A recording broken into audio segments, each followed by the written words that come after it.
Hello, good evening po sa inyo. Welcome po sa ating pong live lesson on YouTube. Welcome po sa bawat isa. Good evening, Ate Laika, Danica Antonio, good evening. Iba ba yung nandyan? Jasper Salvador, good evening. Chat po tayo mga naka-live, nakatutok po sa atin. Chat po tayo sa ating chat box para mabati po natin ang bawat isa. Good evening sa inyong lahat. Lian Cassandra Kiocho, thank you for coming. We have our visitor, or viewer this evening. Thank you. Welcome, Lian Cassandra.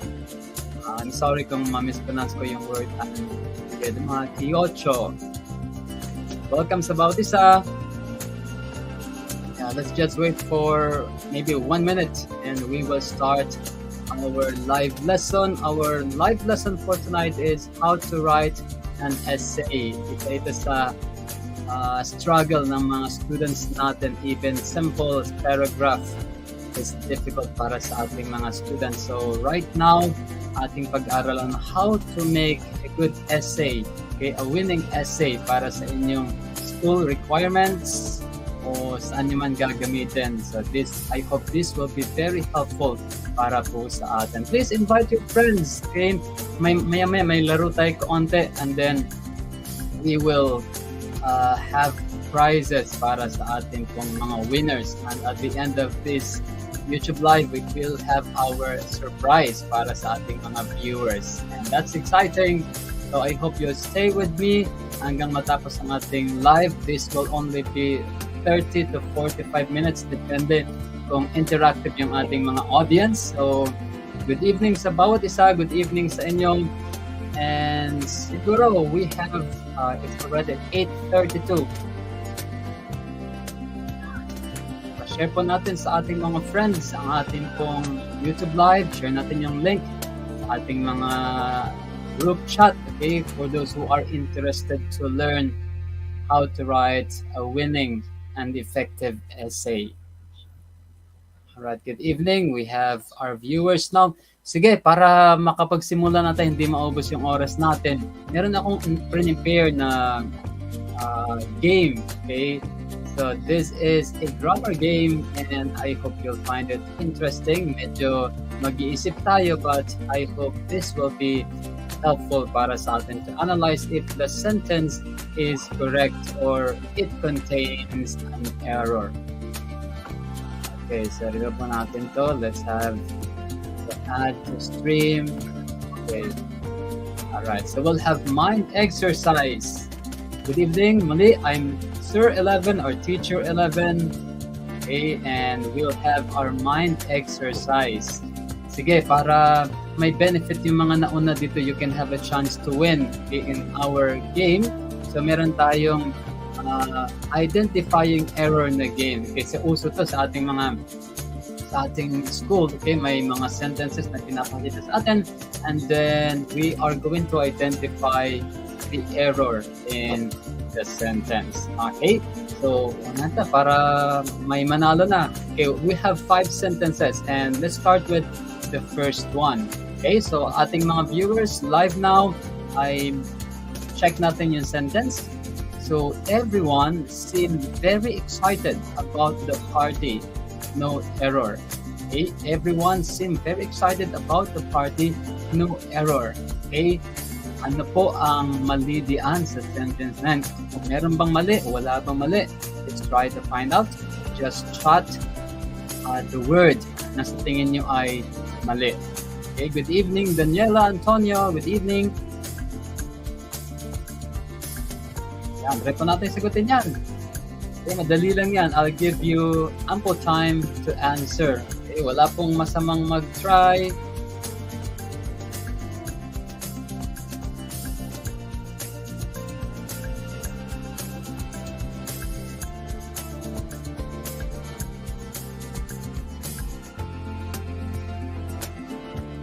Sige, chat lang tayo. Try natin kung alin yung mali dyan sa sentence na yan. Or kung may mali ba or wala bang mali. So, try natin.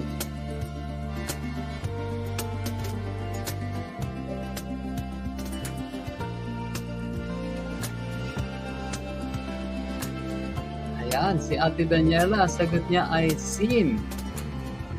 Okay, tingnan natin. Si Ate Daniela, ang sagot niya ay seem. Okay, so everyone seemed very excited about the party. No error. Okay. Ay, di maka-comment si Ate Arceli. What's wrong? Try lang po. Try. Ate Arceli, try lang po kung makapag-comment. Try po ng ibang account. Wala pong mali. Okay, sige po. Let's count 5, 4, 3, 2, 1. Okay. Ang tamang sagot po diyan ay yung mali po sa sentence na yan ay ang salitang seem. Okay, congratulations Ate Daniela. You won 20 pesos GCash prize. Tama yung sagot mo. Ang tamang sagot yan ay seem. Okay, just always remember na ang salita pong everyone ay singular and it requires, of course, a singular noun. So, everyone seems. Ang tamang sagot po dapat ay seem. Ang tamang verb ay seems dapat. Okay? So, alright. Thank you. Congratulations, Ate Daniela. Sumapalad yung mga nauna nating mga nanonood ngayon. Let's move on to the next sentence. Pwede ka pa rin umulit, Ate Daniela, ha? Kung makakatama na sagot ulit. Welcome po, welcome sa ating mga viewers. Yan. Next, number 2 sentence. Yan. Yung mga nanonood po sa atin, chat lang po kayo sa ating chat box so that we can shout your name out loud. Okay, number 2. The guarantee were issued by the assessment officer. No error.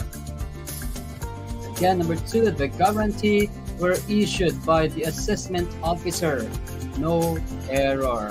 Okay? I'll give you time to give your answer, and for every correct answer, you'll have 20 pesos GCash. Pang-load din natin yun, no? Pang-load din. Hello, Ate Joanne, watching live.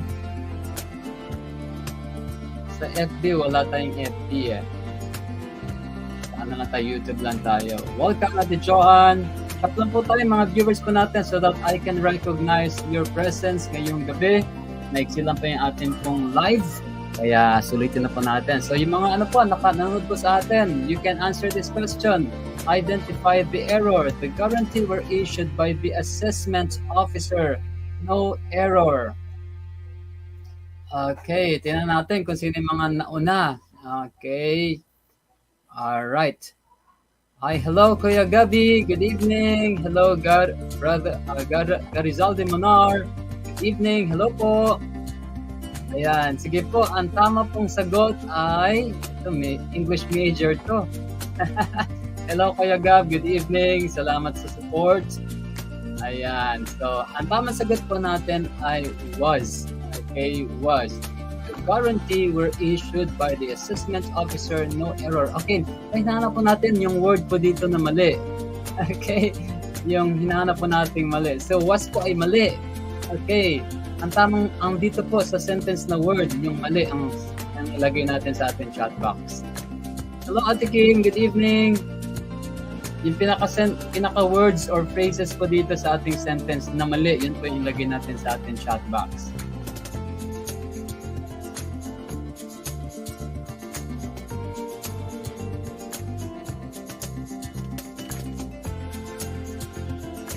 Yan, naka-underline po. Buong naka-underline. Okay. Alright, sige na nga. Alright. Okay, sige. Tama po. Okay, natin si Ate Joanne. Okay, si Ate Joanne, ang tamang sagot ay were issued. Okay, ang tamang sagot dapat dyan ay was issued. Okay, congratulations. Ate Joanne, you win 20 pesos GCash. Pang-load mo din yan. Okay? Congratulations. You're issued by kinumpleto na. Okay, congratulations. Next sentence tayo para tuloy tayo sa ating pinaka-main lesson ngayong gabi. Okay, let's have number 3 question.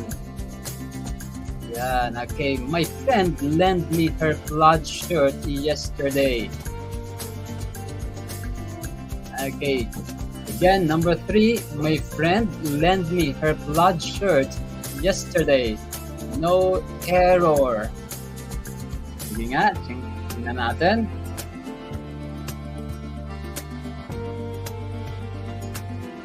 Malakas ba yung sound natin o yung music natin, background music, kesa sa ating boses? So, okay lang po. Sige po. Just say okay sa ating chat box.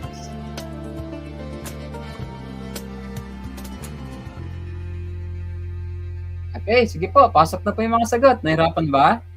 Madali lang po yan sentence natin. My friend lent me her plaid shirt yesterday. No error. Ayan. Wala, may kalaban teachers. Don't be intimidated by the teachers, okay? Okay. Muli po, yung sagot po dito, yung word po dito sa sentence natin ang isulat natin sa ating chat box, okay? Meron ako nakikita. Okay, sabi ni Ate Joanne, sakto lang. Si Liana, sabi niya, Kuya Gab, lends. Si Ate Joanne, no error. Si Ate Liana, lend. Okay. Alright, sige po, meron tayong tamang sagot and congratulations kay Ate Liana Cassandra. Okay, congratulations. Ang tamang sagot ay lend. Okay, yan po yung mali diyan. Kasi ang tamang sagot dapat, ang tamang tense ay lent. My friend lent me her plaid shirt yesterday. Okay, the past tense of lent is lent. Lent, lent, lent. Bakit naging past tense? Because of the word yesterday. Okay, meron tayong palatandaan. Okay, congratulations. At Liana, later on, send mo sa akin yung GCash number mo para masend natin yung price mo. You want 20 pesos. Okay? Alright, sige po, tuloy natin. Good evening, John Robert, Vibrance. John Robert, login po kay Teacher Gab. Okay, mag-alala, hindi ka kararinig Kuya Gab yan. Okay? Ipamimigay ni Kuya Gab. Baka mag-sponsor po yun si Kuya Gab natin sa ating pa-premyo para mamaya habang nag-lesson tayo, may dagdag tayo yung pa-premyo. No? Masarap kasi nag-lesson tayo, may konting excitement. Okay, sige po. Tandaan natin yung mga nanalo mamaya. Mamaya, chat niyo ako, ha? Elvin Noynoy, aking pangalan sa Messenger. Okay, next po natin, number 4. Okay, each of the stores give 10% discount this season. No error. Each of the stores give 10% discount this season. No error. Okay. Sige po, ano po ang inyong sagot? Again, yung mali po na word dyan. Okay. Akala ko i-correct yung mali. Okay. Yung at may instruction po, identifying errors. Ate Arcele, ayun po yung ating instruction, identifying errors. Okay, alamin lang po natin yung ating pong mali. Yung naka-underlined na words and phrases po, yung ating pong. Alright, sige nga, tingnan natin. Each of the stores give 10% discount this season. No error. Okay, maraming sumasagot ng no error. No error. Si Kuya Gab, no error. Si Ate Daniela, no error po. Okay, tingnan nga po natin later. Sige, wait pa tayo na ibang sagot. 10% discount. Ate Liana, Cassandra. Ano po kung taga saan si Ate Liana? Ate Liana, chat po kung sa taga saan po kayo para makilala ko kayo. Thank you for viewing sa ating pong YouTube Live. And I hope kahit laro po natin ay meron tayong natutunan konti. Okay? Sige po, wala na. Stores, 10% discount.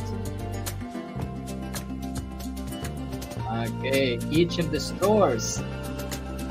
Okay, sige, meron ako nakita sagot. Hula-hula lang. Taga Tarlac po. Wow! Thank you, Atiliana from Tarlac. Thank you for watching our YouTube Live. Thank you. Sige po, meron na tayong tamang sagot. May nakita na ako kanina na una. Okay, dalawa sila nakatamang sagot. Okay, so ang tamang sagot ay palakpakan natin. Congratulations, Kuya Amora, Mark, Alvin. Okay. Ang tamang sagot po natin sa number 4 ay each of the stores. Okay, yan po yung mali po natin. So, congratulations. Okay, so... Ay, sorry. Parang nagkamali ako dito. Hindi ko na-underlinean yung ano. Okay, sorry, sayang kulang. So, each of the stores. Okay, dapat pala merong underline dito yung give. Okay, meron ba sumagot ng give? Tingnan natin, ha? Wala. Ayun, that's si Ate Laika. I'm sorry, ha, pero hindi siya na-underline. Nakaligtaan ko siguro. Pero yung tamang sagot dito ay give. Okay, give. Okay, sorry Kuya Alvin, okay? Kasi tama naman yung each of the stores. Okay, ang verb dapat ang pagbabasehan natin. So, it should be gives. Okay, because each of the stores, yung each po na word is singular. That's why it requires a singular verb also. Singular verb ng give ay gives. Okay, sorry po. So, pinaka-subject po natin dito ay each of the stores. Bawat isang tindahan. So, we are talking about one. Okay, each store. Okay, so gives 10% discount this season. Okay, congratulations Ate Laika, nanalo na to ah. Okay, last pa natin para sa ating game. Okay. Alright, last. Has either of you solved the puzzle? No error. Number 5. Has either of you solved the puzzle? No error.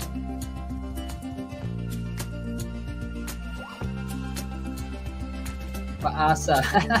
Ate Laika, akin na lang 20 mo. Okay.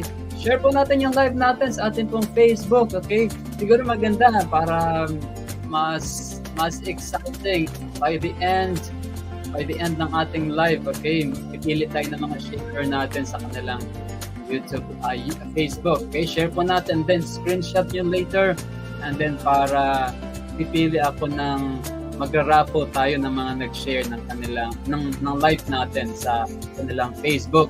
Screenshot niyo mamaya sa akin, send niyo sa akin, and then pipili tayo, magra-raffle tayo bago mag-end ang atin pong live. Okay, so has either of you solved the puzzle? No error. Okay, sige nga.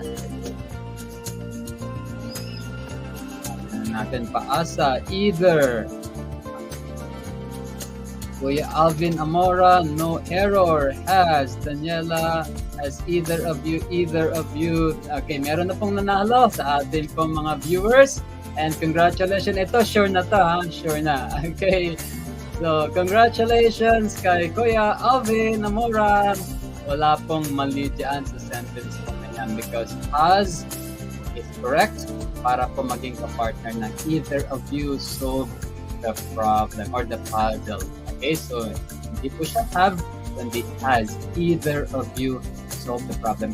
Just remember, kapag merong either sa sentence, it requires singular verb. Okay, either of you solve the puzzle. So nagtatanong siya to an individual person. Congratulations, Kuya Abeng. Okay, sige, mamaya po, yung mga nanalo po, send lang sa akin ng message so that I can give you your prize. Okay, congratulations. Ayun, tuloy na tayo sa atin pong main lesson. Okay, we are going to talk about how to write an essay. Okay, thank you po sa inyo pag-join sa atin pong game. So, tuloy po tayo sa atin pong pinaka-main lesson, how to write an essay, beginner tips and tricks by Sir 11. So, start po tayo sa atin pong first slide.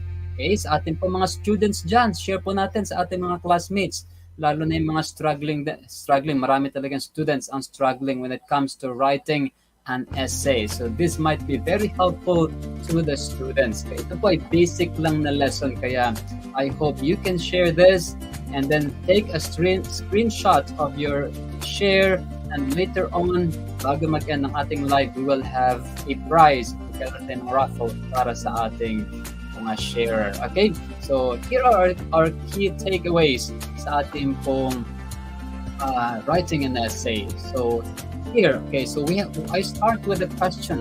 What do we mean by an essay? Okay, Okay, what do we mean by an essay? So by an essay, we mean a short piece of writing that presents and discusses ideas on a particular topic and reaches a conclusion. Okay. Jemima, ito na si Ate Maymay ang nag-request ng lesson na to, but wala siya ngayon. Okay, natapos na yung essay niya kaninang umaga yata. Okay. Ate Maymay, pamasok ka na dito. Ikaw nag-request ng topic na to, ha? Okay. So, by an essay, which always remember, it's a short piece of writing that presents and discusses ideas on a particular topic and reaches a conclusion. Okay, mga questions lang po yan, mga konting hint lang sa mga takeaways before we go on sa atin pong pinaka-lesson. Next, how does an essay normally start? So, paano ba nagsisimula ang ating essay? So, an essay normally starts with general information that introduces the topic of the essay. Okay, so general info, okay, you can have a statement that introduces the topic of the essay. Okay, so kung may question po tayo, tanong lang tayo para masagot natin later on. So maganda, meron tayong interaction in our lesson. Next, so what should each main paragraph of an essay focus on? One more time. What should each main paragraph of an essay focus on? So mag-English na tayo ha, kasi we are in the proper lesson natin. Malay niyo baka may manonood nitong mga foreigner. Para maintindihan po nila. Iwasan ko ng medyo magtagalog ng konti. Okay. So each main paragraph of an essay should focus on a particular point or aspect of the topic that we want to discuss. Okay, our focus should be on a particular point. All right. Okay, next. Okay, how can we make certain our ideas are clear for the reader? Okay, paano daw natin, how can we make sure that the ideas that we are presenting are clear? So we can make certain our ideas are clear for the reader by illustrating them with examples. Okay, so the very effective way to illustrate is by using examples. All right, next.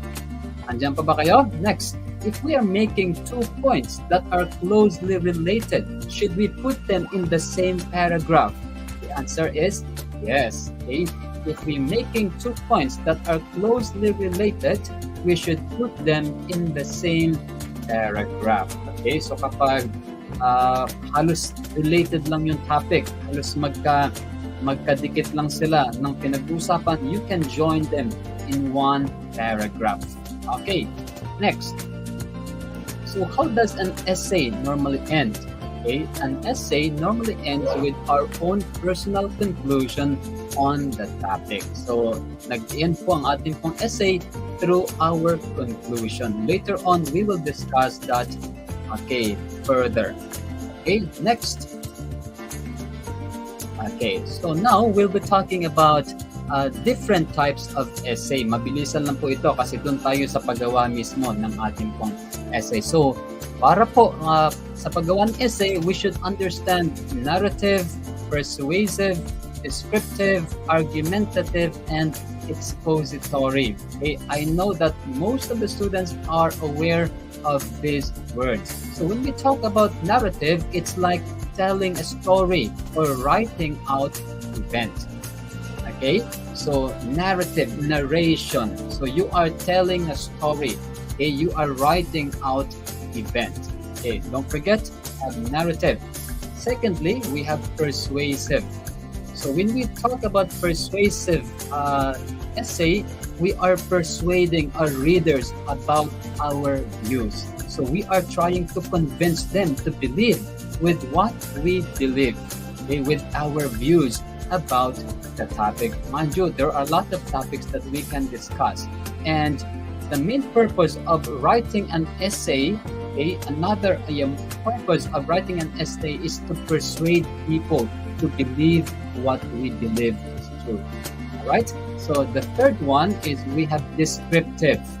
So more specific details and you are describing about a topic. So with the word, you will understand what it means. Okay. Next, we have argumentative. So argumentative essay presents evidence that proves your point is correct. Okay, so you are arguing.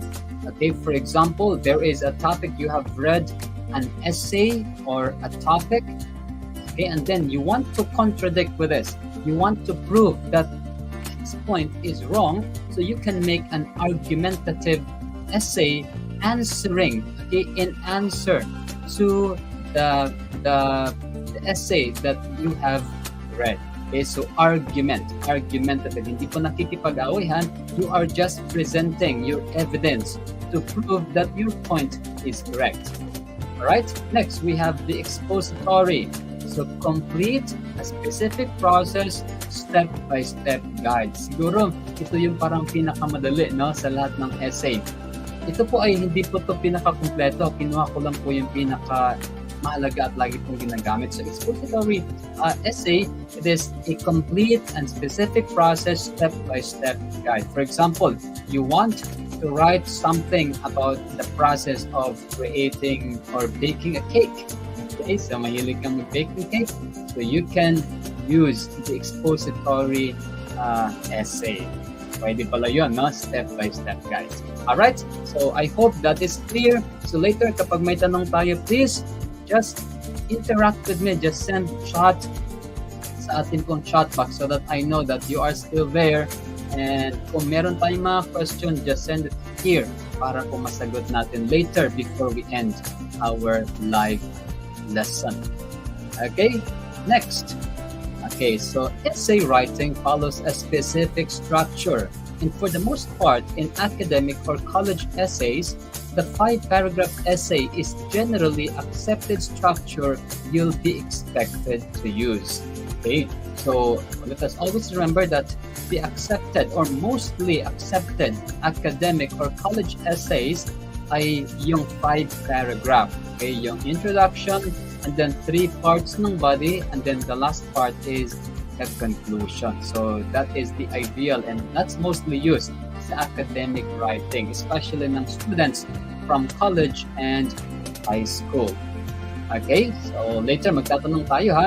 Next, so let's talk about the sections of an essay. Alright, sections of an essay or part of an essay. So of course, lahat naman halos ng ating pong mga writing should have an introduction. So, the purpose of your introduction paragraph is to introduce your idea. A good introduction begins with a hook, something that grabs your reader's attention and makes them excited to read more.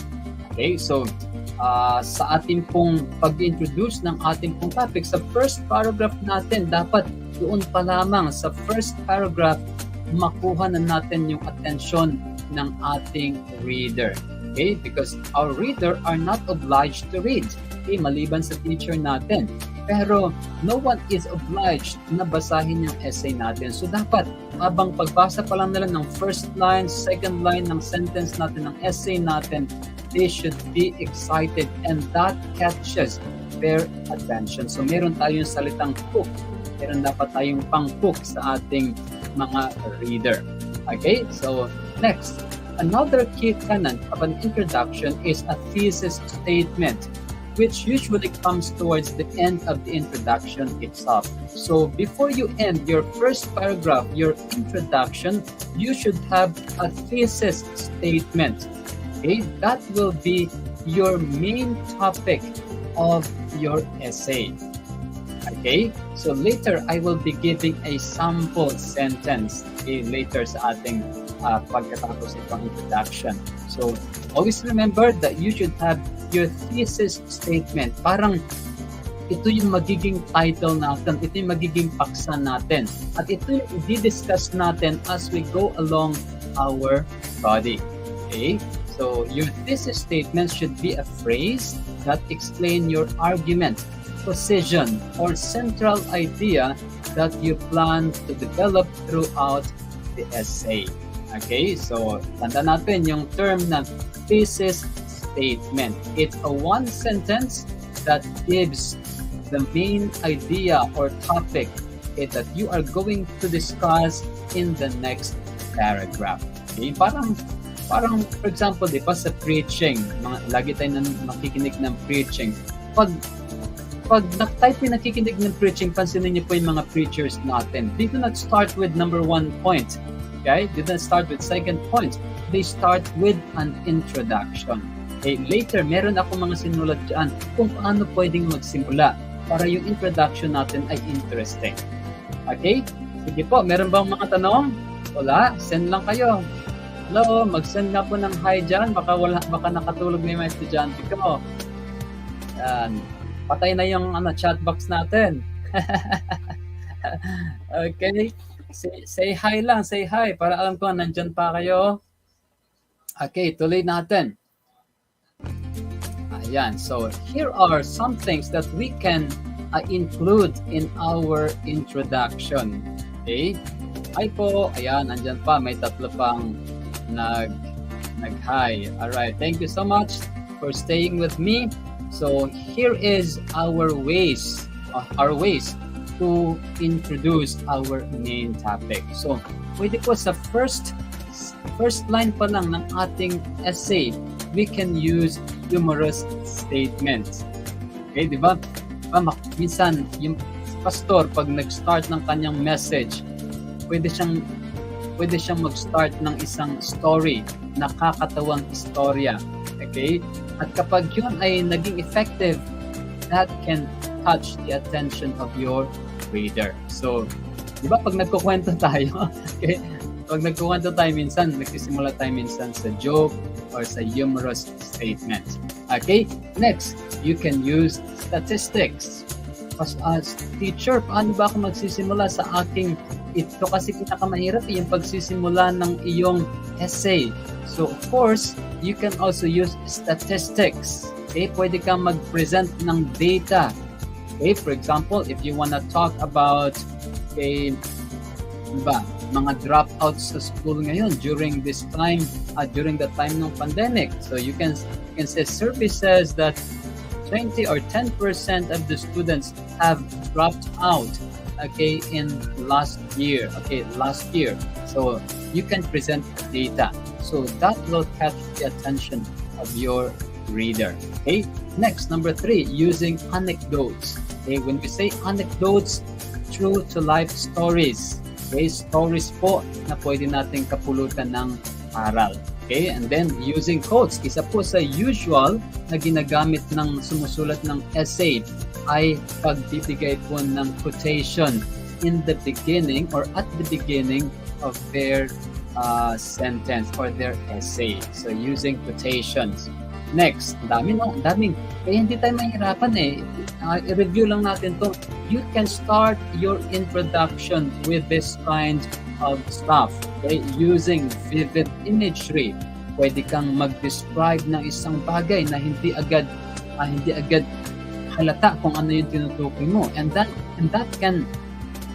can put curiosity sa iyong tagapagbasa ng iyong essay. So using shocking facts, okay? Pwede kang namatay pwede kang mag-present ng shocking na information. So kapag shocking yan, talagang mainteresado yung ating reader. So using questions, isa din po to sa ginagamit lagi, yung paggamit ng tanong sa simula pa lang ng iyong essay. And then emotional sentence, pwede kang magsimula ng medyo emotional na agad yung simula pa lang ng sentence natin.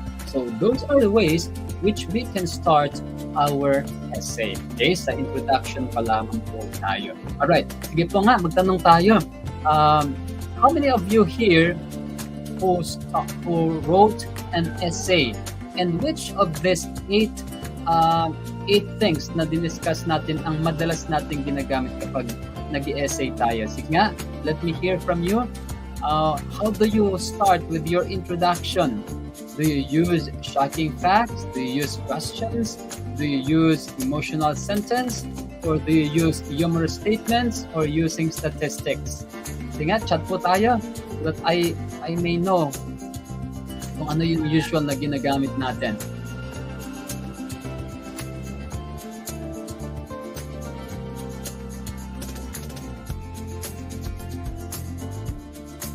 Wala nagsusulat ng essay?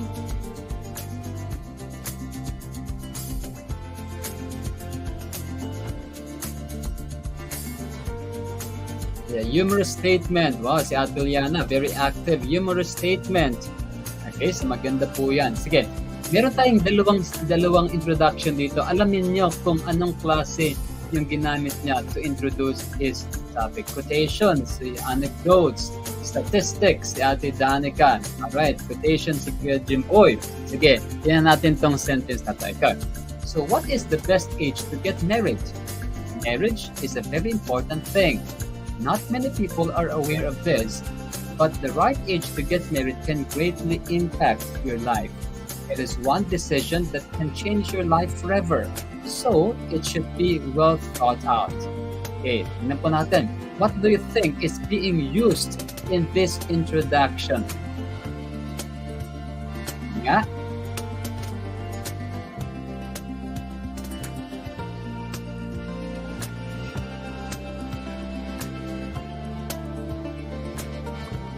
Ayan, okay, thank you. Si Kuya Jasper, question po, okay? Very obvious po sa first line pa lang. What is the best age to get married? Tama, thank you Ate Liana, that is correct, okay? Question ang tamang sagot dyan. Si Kuya Alvin, question din. Wow, very good yung mga natin na students natin. Si Kuya John Robert, questions din. Very good. Okay, next. I want an education so that I can get my good job and earn money for my family. But my parents disagree with me.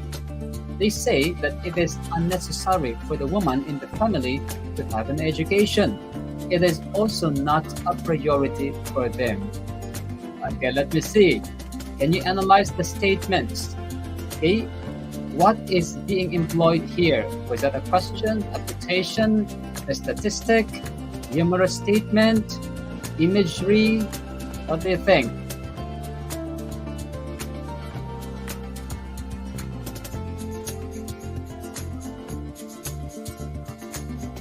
Your answers. Quotations, quotes. Okay, let's check some of the answers.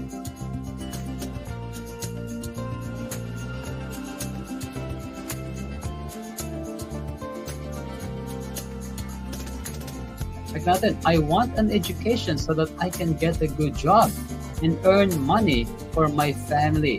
But my parents disagree with me. What would you feel? Humorous? Okay, sorry, it's not a humorous statement. Pag sinabi natin humorous, medyo nakakatuwa.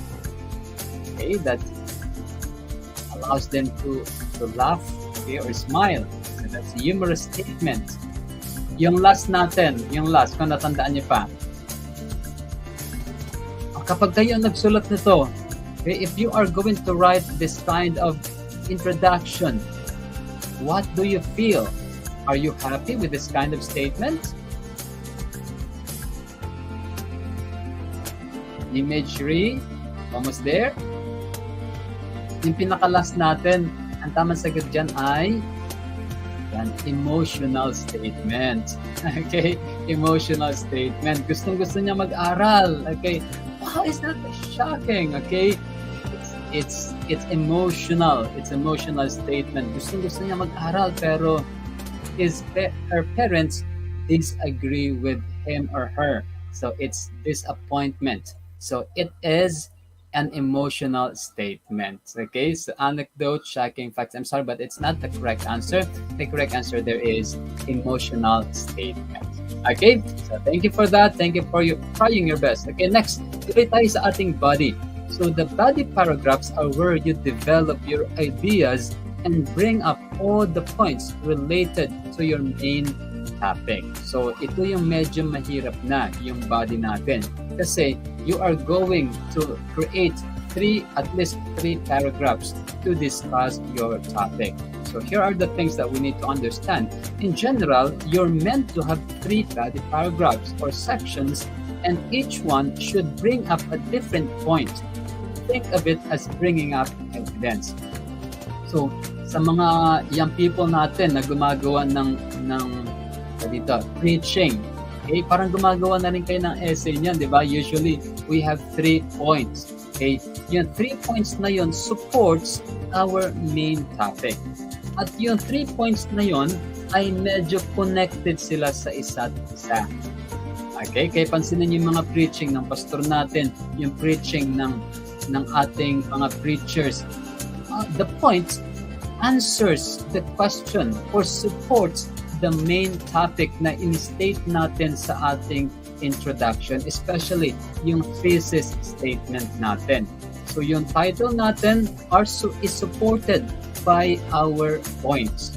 So dapat interrelated sila or related sila sa ating title. So next, each paragraph is a different piece of evidence. Okay, imagine that you are presenting an evidence and there are 3 pieces that you took together.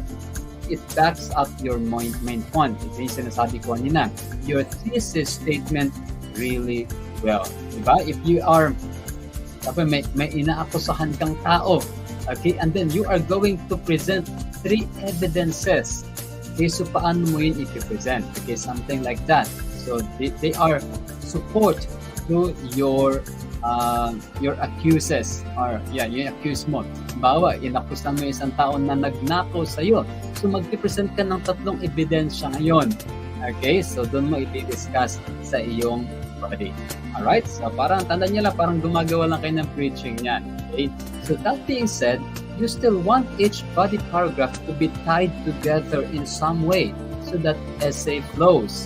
The point should be distinct enough, but they should relate to each other and definitely to your thesis statement. So kahit magkakaiba yung body natin, they should be connected with each other. Ang tawag natin dyan sa technical term ay cohesive or cohesion. Kalimutan ko na kung anong kaibahan ng cohesion cohesion. Dapat sila connected yung paragraphs natin, especially the body. Okay, next, andiyan pa ba kayo? I hope you are still there. Next, many students aren't sure how to write a conclusion. Bakit nasa alright, okay, so yun yung end natin ng ating pong body. So gagamit tayo ng points, okay, to support our main points later on. Okay, next, we'll talk about the conclusion. So tatlo lang yung parts natin. We have the introduction, we have the body, and then we have our conclusion. So many students aren't sure how to write a conclusion for an essay and tend to see their conclusion as an afterthought.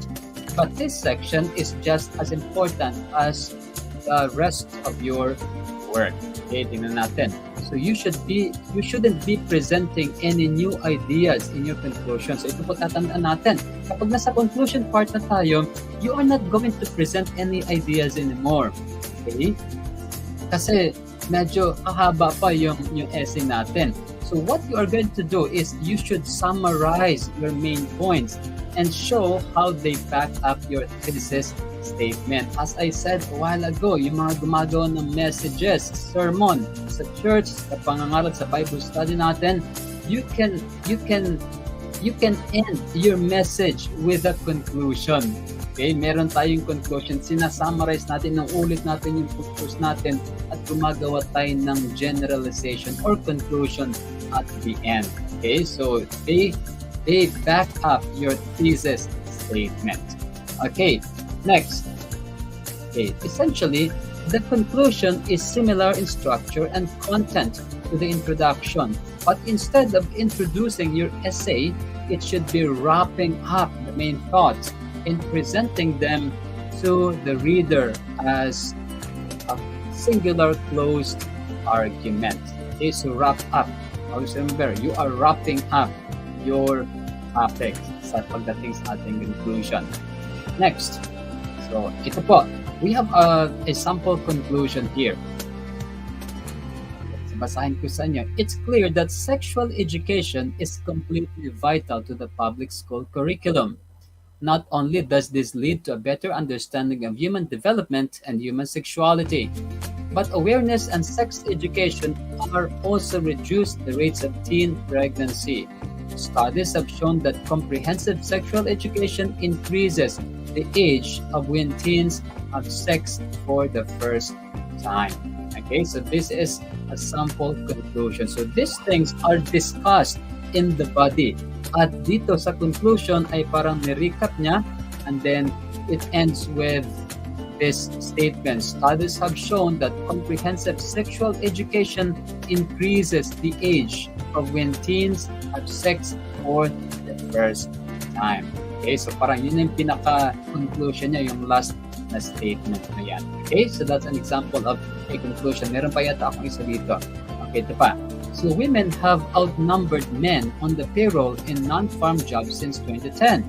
But even with the majority of females in the office, there are still huge challenges for them at work.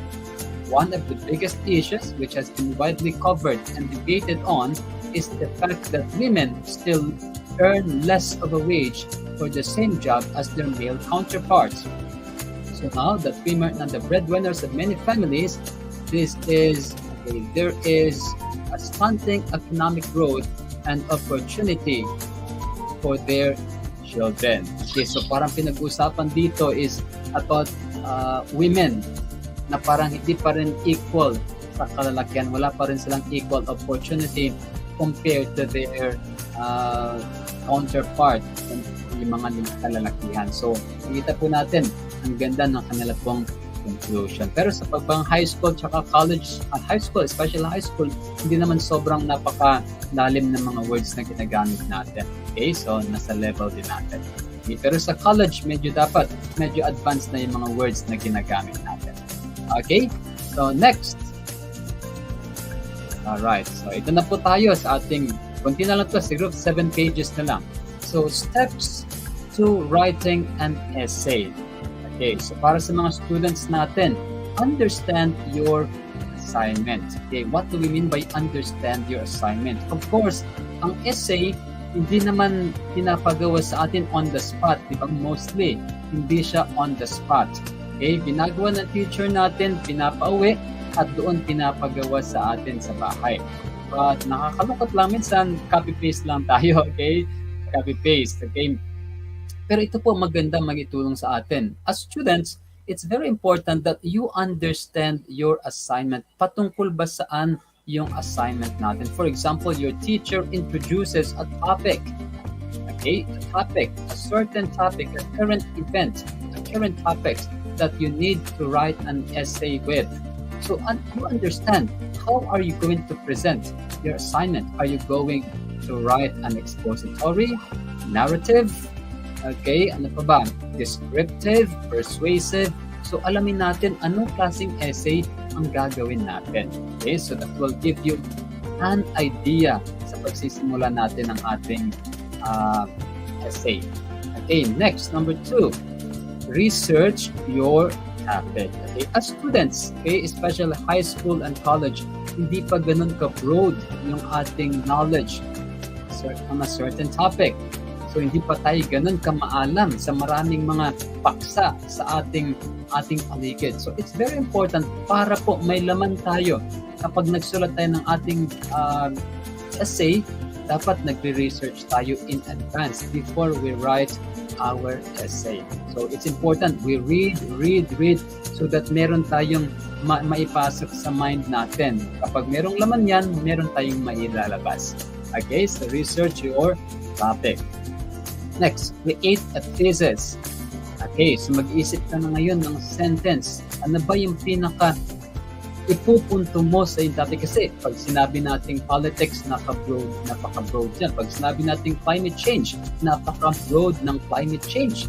So, pwede kang pumili ng isang specific na topic. Medyo hindi ganun ka-wide na topic, and doon tayo mag-focus sa aspect na yun. Kasi pag sinabi nating climate change, sobrang lawak na topic na yun. So, you should have created a thesis statement na medyo specific siya para dun ka mag-focus. So, create a thesis. Sabi ko nga, ito yung main point natin. Ito yung statement na magsusummarize kung ano yung i-discuss natin within our body paragraphs. Okay, number 4, Isa po sa pinakamahalaga, write your outline. Okay, so before ka magsulat ng body mo or ng conclusion mo, gawa ka muna ng outline para alam mo kung saan patutungo yung iyong essay. Kasi pag alam mo na yung tatahakin mo, yung skeleton ka na. Pag may skeleton ka na, alam mo na kung yung mga ilalaman mo. Tulad po, sabi ko nga, yung mga nag-preach, mga young people natin nag-start ng magturo ng mga bata. It's very important that you know how to write outline. Kasi yung outline, okay, kahit bali-balig ta rin yung story, alam na alam yung ituro because you have your outline. You know the flow of your lesson. So, napakahalaga ng outline. Kaya sa preaching natin sa church, we have outlines. Okay? Kami na mga preachers, nag-preach, wala kaming typed na documents namin. With the use of our outline, we can present our views, we can present our ideas. Kaya, kapag alam mo yung topic mo and you have your outline, then you can be able to present your topic. Okay? So, number 5. Write a first draft. Okay, so of course, sa pagsusulat natin ng essay, simula ka muna sa scratch. Okay? Simula ka muna sa sample. Okay, talagang sulat mo ng mga sentence, isa, dalawa, and then next na paragraph, and then dagdagan mo ng paunti-unti, expound mo pa ang iyong body. So, para mag-sum up ka ng 3 paragraphs sa body natin. Okay, so write a first draft. Next, revise, edit, and proofread. Okay, so kapag medyo meron na tayong nagawa na 5 paragraphs, check natin yung ating mga grammar, ang ating mga punctuation, ang ating mga words na ginagamit, o baka meron ka pong pwedeng ipalit na word na mas mainam at mas maganda. So, check natin, wag po agad ipasa. Okay, especially if you are very conscious sa iyong grade. Pero kung hindi ka conscious sa iyong grades, bahala na. Okay, bahala na si Batman. Pero a good student should be very conscious with his performance at school. Okay, kahit hindi man pinaka-perfect, hindi man pinaka-magaling, kung ano yung kakayahan na meron tayo, let's give our very best. Okay, next.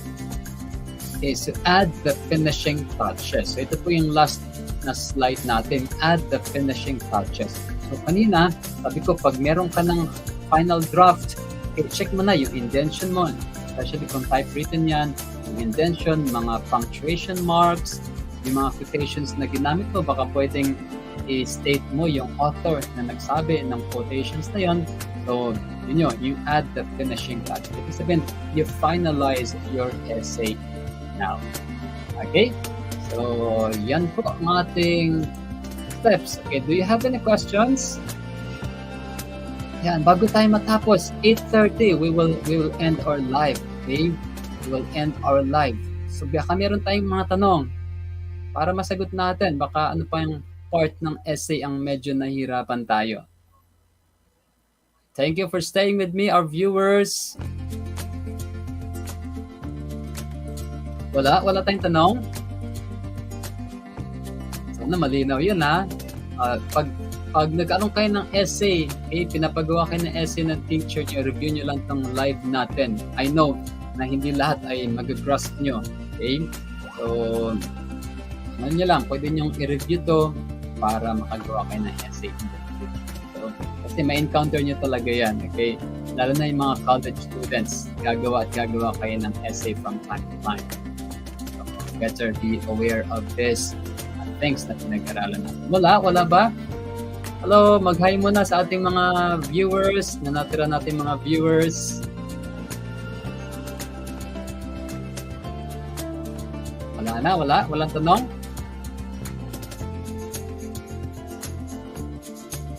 Hi po, hi Ate Daniela. Okay, wala na. Sige po, baka meron tayong tanong.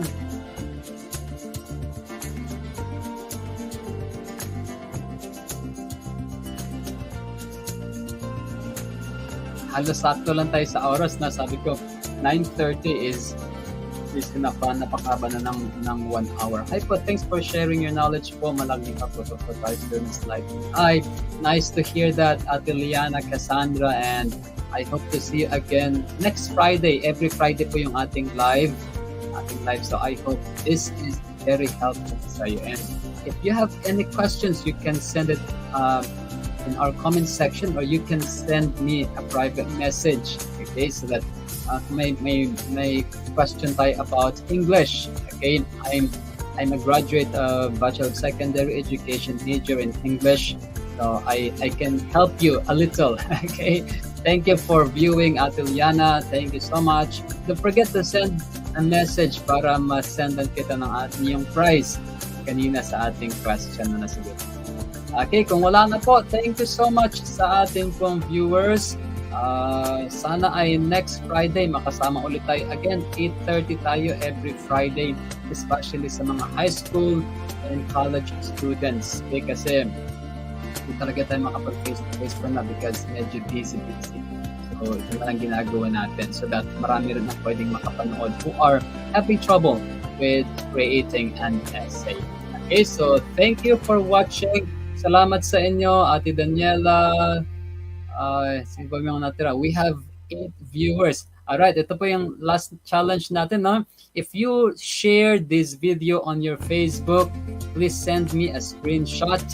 Okay, and magra-raffle ako. Okay, magbibigay ako ng surprise na prize sa ating mga sharer. Okay, so thank you so much. Thank you so much and have a nice evening. See you again next Friday. Bye-bye.